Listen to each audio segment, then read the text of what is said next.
نے مصطفیٰ کو اپنے گھر بلایا تھا. اس کے بعد دونوں نے مل کر منشیات کا استعمال کیا اور پھر ارمغان نے مصطفیٰ کو لوہے کی سلاخ سے بہت بدترین تشدد کا نشانہ بنایا اور اسی زخمی حالت میں اسے اسی ہی کی گاڑی کی ڈگی میں ڈالا اور پھر وہ شیراز کے ساتھ اسے بلوچستان لے گیا، جہاں پر اس نے زخمی حالت میں مصطفیٰ کو گاڑی سمیت آگ لگا دی. شیراز کا یہ بھی کہنا ہے کہ جب یہ واقعہ ہو رہا تھا تو مصطفیٰ زندہ تھا، اگر اسے بچایا جا سکتا تھا، لیکن یہ واقعہ اتنی جلدی ہوا کہ وہ کچھ بھی نہیں کر سکا.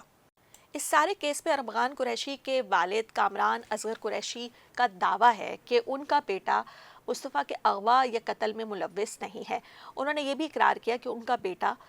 ڈرگس لیتا تھا اور وہ بھی مصطفیٰ عامر سے ڈرگس لیتا تھا اور وہ اس کا عادی بھی ہے، لیکن انہوں نے اس کو نہیں روکا. کامران اصغر کا کہنا ہے کہ ان کے بیٹے نے بہت کم وقت میں اپنے ٹیلنٹ اور محنت کی بنیاد پہ ایک اچھا لائف سٹائل اڈاپٹ کر لیا تھا، جس کی وجہ سے لوگ اس سے حسد کرتے تھے. اب سوال یہ ہے کہ وہ لائف سٹائل کون سا تھا جو لوگوں کی نظروں میں بہت بری طرح کھل رہا تھا. یہ لائف سٹائل یہ ہے کہ جب پولیس نے جس بنگلے پر چھاپا مارا تو پولیس کا کہنا ہے کہ یہ بنگلہ ایک بنکر کی طرح کا تھا. اس کے اندر بہت قیمتی گاڑیاں بھی موجود تھیں اور اس کے علاوہ انہیں جس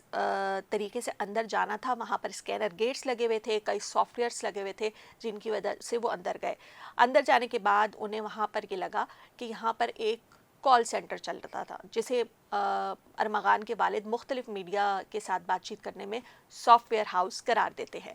اس سافٹ ویئر ہاؤس میں ایسا کیا ہوتا تھا؟ دلچسپ بات یہ بھی ہے کہ ارمغان نے 4 گھنٹے پولیس کو جس طرح سے انگیج کیا اور وہ فائرنگ کرتا رہا،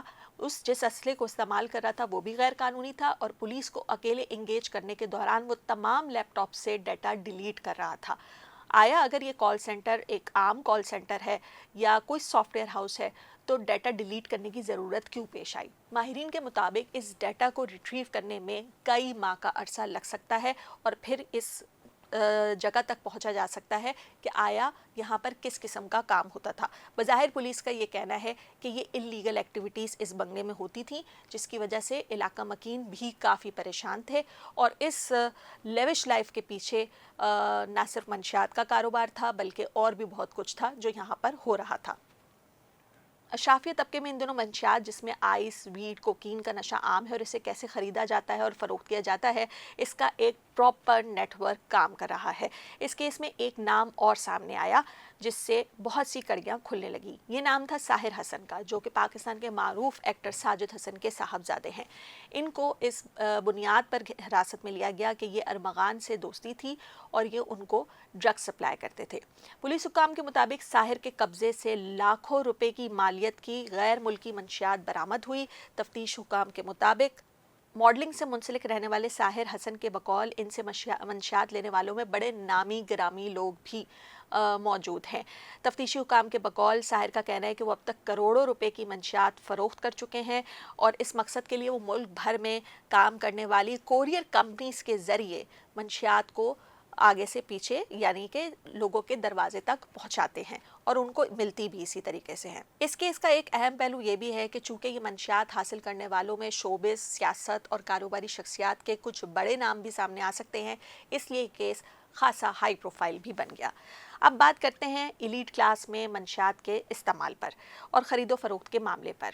ڈی آئی جی اسد رضا نے ایک غیر ملکی میڈیا سے بات کرتے ہوئے اس بات کی تصدیق کی کہ اس وقت ایلیٹ کلاس میں ڈرگ ڈیلنگ کا کاروبار واٹس ایپ اور سنیپ چیٹ کے ذریعے ہو رہا ہے اور وہ اسی کے ذریعے آرڈر ہوتا ہے. اس کے تھرو ایسے پوائنٹس طے کر لیے جاتے ہیں جہاں پر مل کر منشیات کو حاصل کیا جاتا ہے. چونکہ قانون نافذ کرنے والے اداروں کے پاس ایسی کوئی ایڈوانس ٹیکنالوجی نہیں جو اس طرح کے کرائم سرکل کو لوکیٹ کر سکے، ٹریس کر سکے، تو اسی لیے یہ پولیس کی نظروں سے اوجھل رہتے ہیں. اس بات کی تصدیق ہماری ایک ایسے نوجوان سے بات کرنے پر بھی ہوئی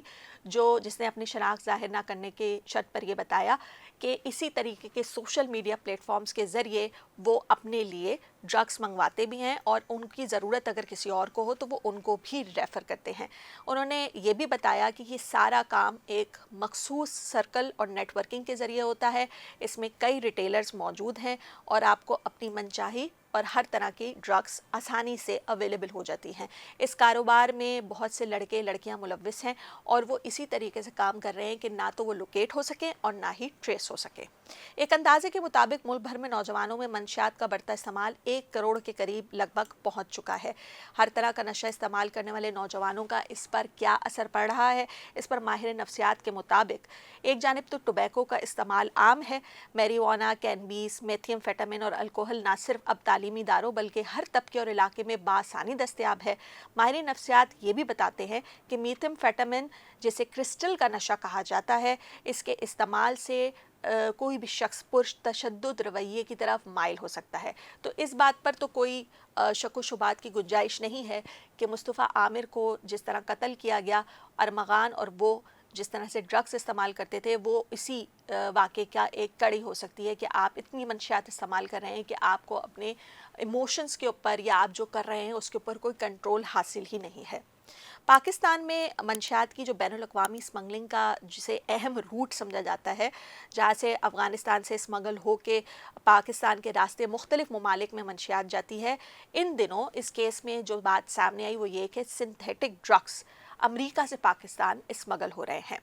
ڈرگس کی یہ قسم اشرافیہ طبقے میں خاصی مقبول ہے اور اسے اسٹیٹس سمبل بھی سمجھا جا رہا ہے۔ یہاں یہ بھی سوال بنتا ہے کہ ان ڈرگس کا استعمال نوجوانوں میں کیوں مقبول ہو رہا ہے؟ اس پر ماہر نفسیات کئی وجوہات بتاتے ہیں، جیسے کہ biological factor, class, family issues, dysfunctional family, غربت، جرائم اور معاشرتی پہلو بھی ہے۔ جیسے کہ آپ نے دیکھا ہوگا کہ بہت سے لوگ اب ویپ پیتے نظر آتے ہیں۔ اگر آپ ان سے بات کریں تو وہ یہ کہتے ہیں کہ ہم سگریٹ نہیں پی رہے، ویپ کلاسی بھی ہے اور کوئی نقصان کی بات بھی نہیں۔ اسی طرح ویڈ استعمال کرنے والے لوگ یہ دلیل لیتے ہیں کہ وہ ہیروئن تو نہیں پی رہے، وہ ویڈ پی رہے ہیں اور ویڈ پینے سے ان کی ایفیشنسی اور ان کا ایکٹیو ہونا بہت زیادہ ان کے کنٹرول میں ہے اور وہ اپنے کام اور روزمرہ کی ساری چیزیں بہت ایکٹیولی کر رہے ہوتے ہیں۔ اسی طریقے سے جتنے بھی لوگ سنتھیٹک ڈرگس کا استعمال کر رہے ہیں ان کا تاثر یہ ہے کہ سنتھیٹک ڈرگس جو ہیں وہ دوسری ڈرگس کی نسبت نقصان دہ نہیں ہے اور یہ ایک کلاسی ہے اور ایک اسٹیٹس سمبل بھی ہے، لیکن نوجوانوں میں تیزی سے مقبول ہوتی یہ ڈرگس جرائم کی دنیا میں ان کو تیزی سے دھکیل رہی ہے۔ اس کیس میں جو نئی پیش رفت ہوئی ہے وہ ہے ارمغان کے والد کامران اصغر قریشی کی گرفتاری۔ پولیس کا مطابق جب ان کو گرفتار کیا گیا تو ان کے قبضے سے نہ صرف 200 گرام آئس برآمد ہوئی بلکہ غیر قانونی اسلحہ بھی برآمد کیا گیا۔ پولیس کو خدشہ ہے کہ جب ارمغان نے یہ قتل کیا تو اس نے اپنے والد کو مطلع کیا اور اس کے والد جانتے تھے کہ ان کے بیٹے نے کیا کیا ہے اور انہوں نے اپنے بیٹے کو کور کرنے کی کوشش کی، اور اس تمام پہلوؤں کو سامنے رکھتے ہوئے پولیس نے ان کو گرفتار کیا۔ اب ارمغان اور مصطفیٰ کے کیس کا کیا فیصلہ ہوتا ہے، یہ کس سمت پہ جاتا ہے، یہ تو وقت بتائے گا، لیکن اس کیس نے ایک نئی بحث کو ضرور جنم دیا ہے اور وہ یہ کہ منشیات کا جو دھندا ہے اور جو زہر ہے جو نوجوانوں میں تیزی سے پھیل رہا ہے اور اس قدر سرایت کر چکا ہے کہ اسے روکنا مشکل نظر آ رہا ہے، اگر یہ نہ رکا تو آئے روز آپ کو کسی نہ کسی ایسے ہی قتل کی خبر ملے گی اور ارمغان جو کہ سسٹم کے سامنے بہت مضبوطی سے کھڑا ہے، جسے کوئی فرق نہیں پڑتا، وہ وکٹری کا نشان بنا کر آپ کے سامنے سے نکل جائے گا۔